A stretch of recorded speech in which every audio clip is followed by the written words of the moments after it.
If you have a difficult relationship with your mom and you've heard the term mother wound, you might be wondering, what is that?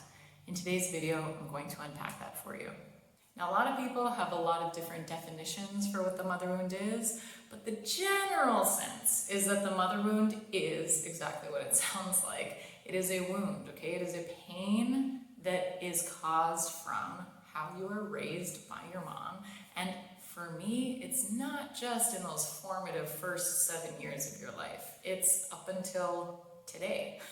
But that pain that is left in you from unmet expectations, from legitimate needs not being met by your mom, from worldviews that were taught to you that are now in your adulthood not helping you. They're actually hurting how you show up in other relationships, how you show up in your financial life, how you show up internally with what you think, how you process your emotions, maybe how you shame yourself, how you guilt yourself into doing things. What ends up happening when we're trying to heal this pain, to heal the unmet needs of our childhoods, our teens, our young adulthoods, and even adulthood. It doesn't stop at 7 years old.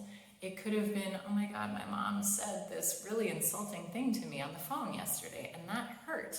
And how do we process those things? In my experience in healing so much of the mother wound, and this can have ripple effects, right? You can have different layers of it as you go through the process because you realize, oh, wow, the way that I speak to others when I am charged, I learned that behavior. Okay, this is an element that is rippling out of how I showed up as a kid, how my mom showed up with me, and what was modeled to me. So the bulk of the mother wound healing ends up being our direct relationship with our mom, even if she's passed on. It's that internal feeling that we have towards her. It's the stories that we have about our moms, the expectations of ourselves. And it ends up being a lot of the healing is in changing our identity. It is not that our mom changes.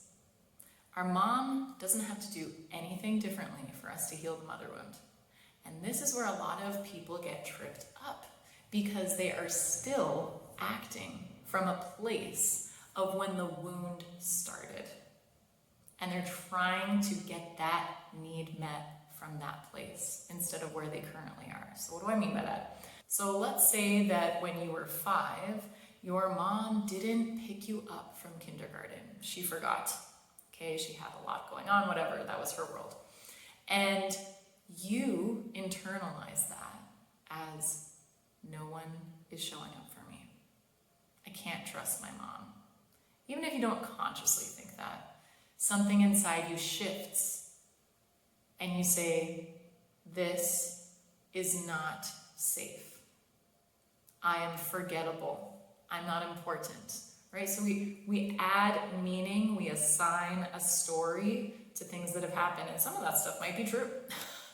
Some of that might be, oh my gosh, I'm not safe. Like, my mom doesn't have her life together, for example. But when we start a part of our wounding and that never gets resolved, right? That story never gets resolved. We end up operating from that 5-year-old place that's trying to still get that need met, that's still waiting for mom to show up consistently. Instead of, hey, I'm a 30-year-old, I'm a 20-year-old, I'm a 60-year-old, and I don't literally need my mom to show up for me anymore. And again, sometimes it's not physically possible, your mom's not alive anymore. But that little 5-year-old is still subconsciously waiting.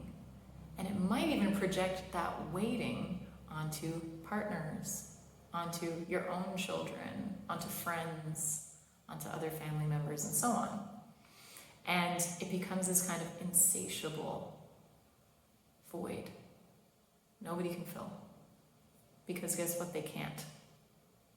They can't. And I spent a really long time, and I still have to catch myself sometimes in that pattern, where I expected other people to show up for me in the way that my mom would show up for me, in the way that I would expect a mom to show up for me or a dad to show up for me. And it took me into pretty recently in this stage of the mother wound, in maybe the last year or two, that I realized, okay, I am projecting my desire for a parent to parent me onto people that I don't actually want to parent me. Right? For example, a friend. I don't want my friend to treat me like I'm their kid. Not actually. I don't want a partner to treat me like I'm their daughter. That's weird. But that subconscious part that doesn't get healed, that's still waiting, will find it from other people. Will try to. But when healing the mother wounds, what we are actually doing is we're closing the loop. And we're doing so internally. Right? Like I said, your mom doesn't have to do anything differently for you to be okay, for you to actually overcome it. Because it's that internal change and series of changes where we say, I am grieving the loss. I am in touch with my feelings. I am processing and purging, and I'm healing this trauma. I'm changing how my nervous system sees safety and experiences safety.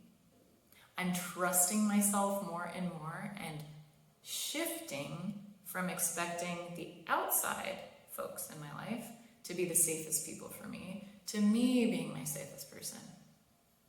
And then they are a part of my life. A great part. If I filter out the right relationships and have the right expectations, they're a great part of that. They're a necessary part of a rich life. But they are not the core of my rich life.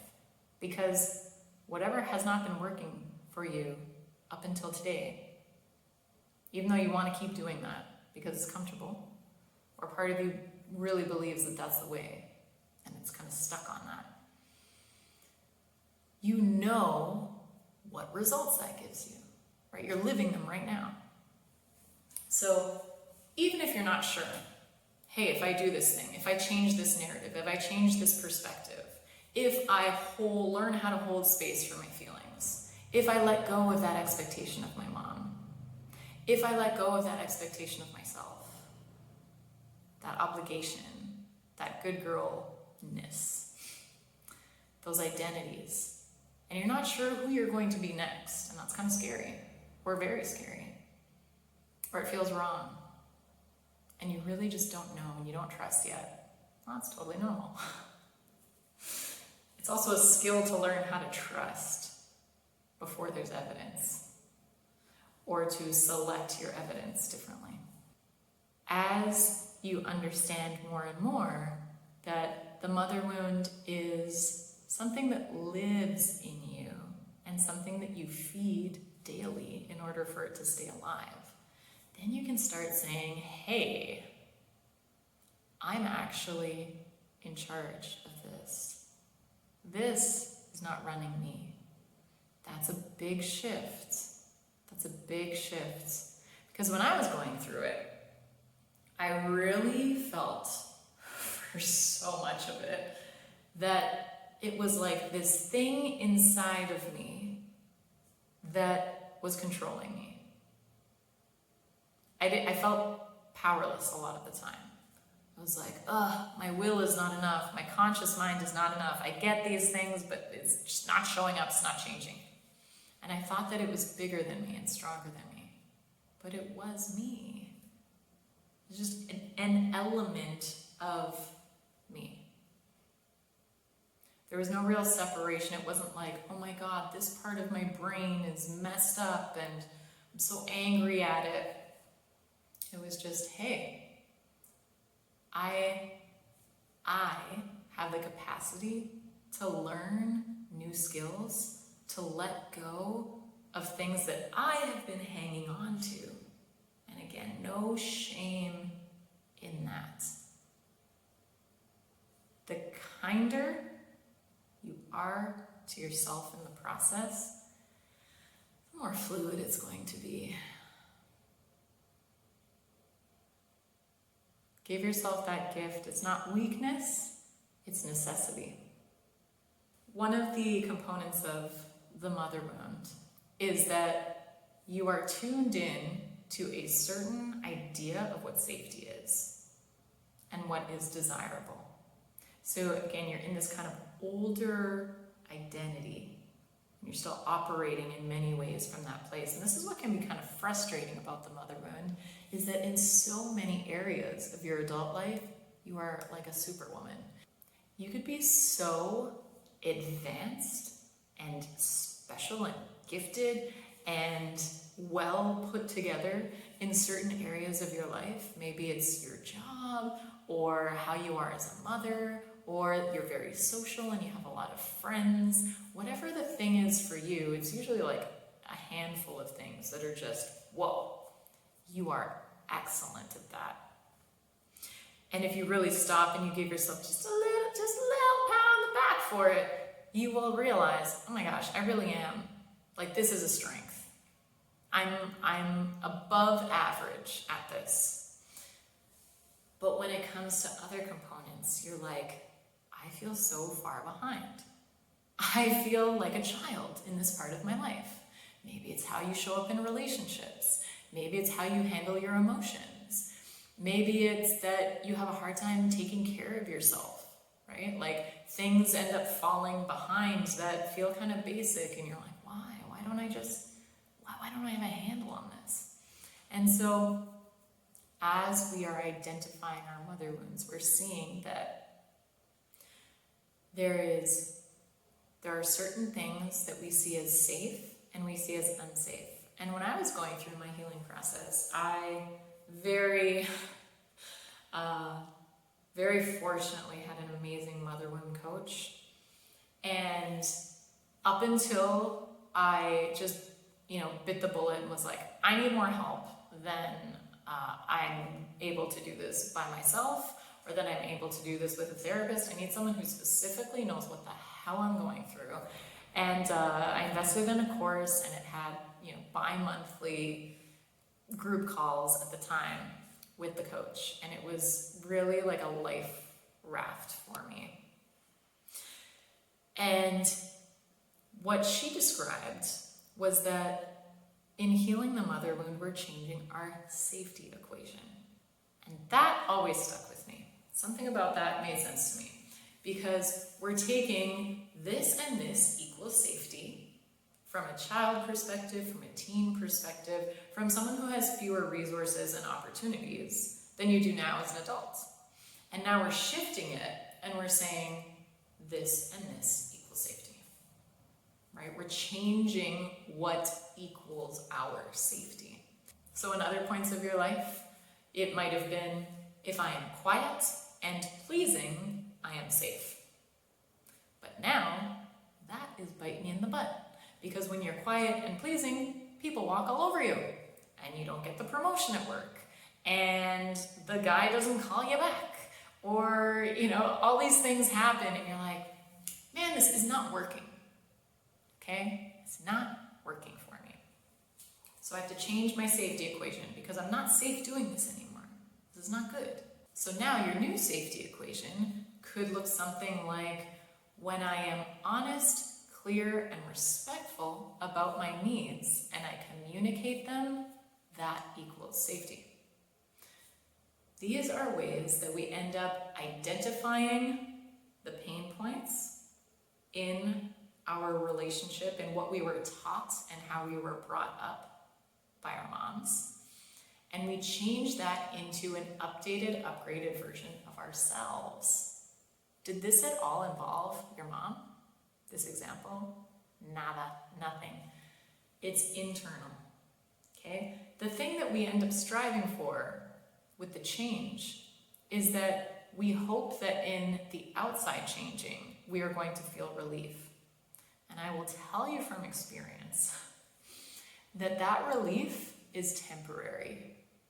If you get the apology you've always wanted from your mom, if you get her, giving you compliments, confidence, if you get her showing up in the way you've always wanted her to, that is a temporary relief, because it does not erase and change from inside of you the decades of habits that you formed, the decades of patterns of thinking, the decades of patterns of shutting down your emotional world, the decades of feeling anxious or not feeling connected to your body,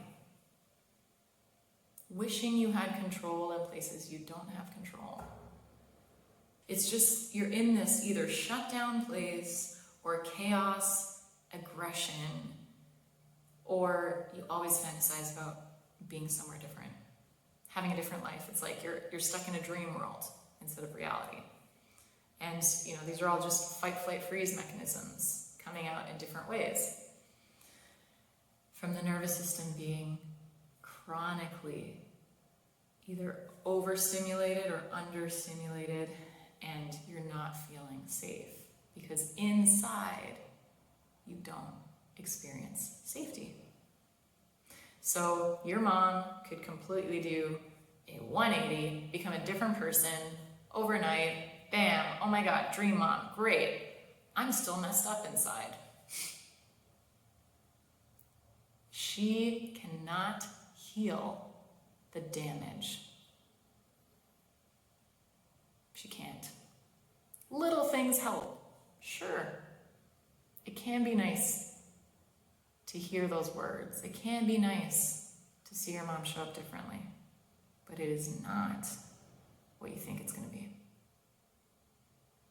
The real nugget in the mother wound is the gift of you becoming integrated with yourself, with you actually understanding what you need to do at any point in your life moving forward, which is a huge blessing and skill. When shit hits the fan, I'm going to show up for myself. I'm going to figure it out. And I have all of these skills now, all of this awareness, all of this love, respect, trust in myself. I know that I'm going to make it through the next thing. And to be real, everybody has a mother wound, no matter how magical their moms were. Everybody has something. So you're not alone in this, and everybody can heal it. That is what I believe. I believe everybody can heal it. Everybody has it, everyone can fix it. I remember when I was going through, especially the beginning stages of this, and I'm like, man, something's really messed up. I don't exactly know what it is, and I'm scared to point the finger towards my mom in any capacity, but I think a lot of it is stemming from there. At 26, I moved across the country from Toronto to British Columbia in Canada. And I remember sitting in my apartment, I moved in with my partner, and I'd stay up. I'd be in the kitchen, and I'd just be like going on YouTube. And mind you, this is almost 12 years ago now. And I'd be looking up mother-daughter relationships, what's normal, blah, blah, blah. And I'd be typing in all this stuff and just searching for a friggin' answer. What was wrong? What was going on? And I'll tell you, I really didn't find very much. And it was a long, scary road for me. Very confusing, full of shame, full of guilt, full of uncertainty, lack of trust. And I hope that I can bring some more light to your experience so that you can get through it faster than I did. And you can get to where I am and past it sooner, because your life matters and there's only so many years you have, only so many days you have. And why not live them from a place of inner freedom that can't be taken from you? Because you don't give it away. That's the magic sauce right there. Okay, thank you for watching. If you want more information and you find this really helpful, that's awesome. I have a lot of videos on my YouTube channel, so I hope to see you again soon. So remember to keep healing and keep feeling, because you matter. And life gets better from here, even if it doesn't feel like it will. Trust me, it does. My name is Lori Desjardins. Thanks so much for watching. I'll see you on the next Healing with Lori. Because what it doesn't address is the internal person you've had to become. I'm watching my friend's dog. And he's super cute. They're still affecting me today. Hey, buddy. Oh my God, what a cutie. You know what? Me too. I got a drink.